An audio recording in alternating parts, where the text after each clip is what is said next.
یسألہ من فی السماوات والارض، سب زمین و آسمان میں جتنے بھی مخلوقات ہیں وہ اسی کی منگتی ہیں، سب اسی سے مانگتے ہیں، سب اسی سے سوال کرتے ہیں۔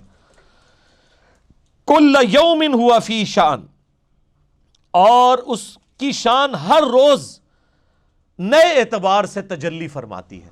ویسے بعض لوگوں نے اس کا ترجمہ کیا ہے کہ اللہ تعالیٰ کو ہر روز کوئی نیا کام ہوتا ہے، تو وہ یہ سمجھتے ہیں شاید ہم بھی دفتر جاتے ہیں تو اللہ تعالیٰ کا بھی کوئی نیا کام ہوتا ہے۔ یہ نہیں ہے، اس کا جو بالمفہوم ترجمہ ہے کہ اللہ کی شان ہر روز نئے طریقے سے جلوہ نما ہوتی ہے۔ یعنی آج جس طرح سائنس نے ترقی کی ہے اور جو خدا کا تعارف نیشنل جغرافک نے یا اینیمل پلانٹ نے یا ڈسکوری چینل نے کروایا ہے، اور ہمارے بزرگوں کو تو اس کا اشر یشیر بھی نہیں پتا تھا۔ میں ابھی پرسوں اینیمل پلانٹ پہ ایک پروگرام دیکھ رہا تھا ایک عقاب کے بارے میں، تو وہ اس کو ایک بہت بڑی ہڈی ملتی ہے نا، تو اب وہ اس ہڈی کو توڑ تو سکتا نہیں، اس کی چونچ ہے، اتنی مضبوط ہڈی ہے۔ سر آپ حیران ہوں گے، وہ کمنٹیٹر کہتا ہے کہ جی اس کے اندر یہ حص ایوالو ہو گئی ہے، وہ کہتے ہیں نا ایوولوشن ہوئی ہے، وہ تو خدا نے اسے سکھایا نا۔ وہ جناب 30 دفعہ اس ہڈی کو اٹھاتا ہے، اتنی بڑی ہڈی دونوں پنجوں میں، اور زمین سے تقریباً 1.5 کلومیٹر اوپر کی ہائٹ پہ جاتا ہے اور کوئی سخت چٹان دیکھ کے اس کے اوپر گراتا ہے اس کو، اور یہ عمل وہ 30 دفعہ ریپیٹ کرتا ہے، اور بار بار، یعنی 30 دفعہ آپ وہ تھوڑا تو مار نہیں سکتا، ظاہر ہے اس کے ہاتھ تو نہیں ہے، تو وہ indirect Newton's third law of motion کر رہا ہے، عمل کا رد عمل۔ 30 دفعہ وہ ہڈی گراتا ہے، وہ 30 دفعہ گر گر کے اتنی کھوکھلی ہو جاتی ہے کہ الٹیمیٹلی وہ ٹوٹ جاتی ہے، پھر وہ ٹوٹتی ہے تو وہ کھاتا ہے۔ یہ اس کو کس نے سکھایا ہے؟ اللہ نے۔ یہ ہمارے کسی بزرگ کو، کسی صحابی کو، کسی تابعی کو یہ چیزیں ابزرو نہیں ہوئی ہیں۔ اگر انہوں نے کی بھی ہوں گی تو ایک دفعہ گورے تو جناب ایک ہفتہ کیمرہ لگا کے بیٹھے رہتے ہیں نا، یہ چیزیں تو گوروں نے دریافت کرنی تھی نا۔ اور اس طرح کی قدرت کی کئی نشانیاں، یعنی اس میں تو میں فی البدی گھنٹوں بول سکتا ہوں کہ اللہ تعالیٰ نے مخلوقات کے اندر کیا کیا چیزیں رکھی ہیں، اور وہ سب اللہ کی قدرت کی نشانیاں ہیں جو وقت کے ساتھ ساتھ ایکسپلور ہو رہی ہیں۔ یہ اللہ تعالیٰ کی نئی نئی شانیں۔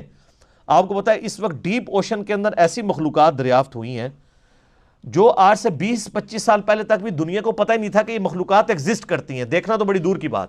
اور وہ مخلوقات وہ ہیں جو کبھی سمندر کے اوپر نہیں آئی ہیں، وہ نیچے ہی اندھیرے میں رہتی ہیں، انہوں نے سورج کبھی نہیں دیکھا۔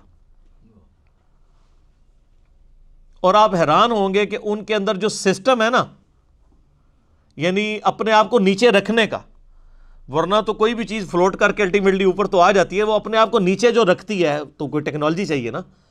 آپ نے یہ جو آپ دوزیں ہوتی ہیں، یہ نیچے کیسے رہتی ہیں؟ اس کے اندر پانی بھرا جاتا ہے باقاعدہ، پھر وہ وزنی ہو جاتی ہے، وہی فورس آف بوائنسی سے بڑھ جاتا ہے ان کا اپنا ویٹ، تو وہ نیچے بیٹھ جاتی ہیں۔ پھر اوپر لانے کے لیے اس پانی کو باہر نکالنے کے لیے خاص قسم کے انجن ہوتے ہیں، ٹھیک ہے۔ آپ حیران ہوں گے، آپ یوٹیوب کے پر جا کے دیکھیں جو اس وقت ماڈرن جیٹ انجن آپ دوزوں میں استعمال ہو رہے ہیں نا، سیم اسی ڈیزائن کی چیزیں، ایگزیکٹ اسی شکل و صورت کی ان مچھلیوں کے اندر ہے، سیم اسی کا ان کا جو ہے وہ ڈیفیوژن سسٹم ہے۔ اب آپ لوگ تو چونکہ انجینئرنگ کی فیلڈ کے نہیں ہیں تو اس لیے آپ کو سمجھانا مشکل ہوگا، تو وہ سیم وہی سسٹم، ڈیزائن تک وہی ہے۔ یعنی اگر انسان آپ دوست بنانے سے پہلے زمین کے یعنی اس طے تک پہنچنے میں کامیاب ہو جاتا تو اس کو ڈیزائن بنانے کے لیے اتنی محنت نہ کرنی پڑتی، اور وہ جناب ہزاروں سال کیا لاکھوں سال سے سمندروں میں ایگزسٹ کر رہی ہیں مخلوقات اللہ تعالیٰ کی۔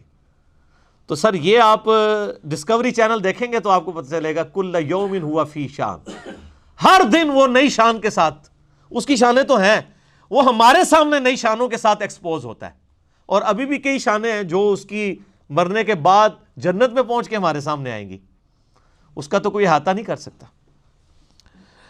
فَبِأَيِّ آلَاءِ رَبِّكُمَا تُكَذِّبَانِ، تو اے جن و انس کے گروہ اپنے رب کی کون کون سی نعمتوں کو جھٹلاؤ گے۔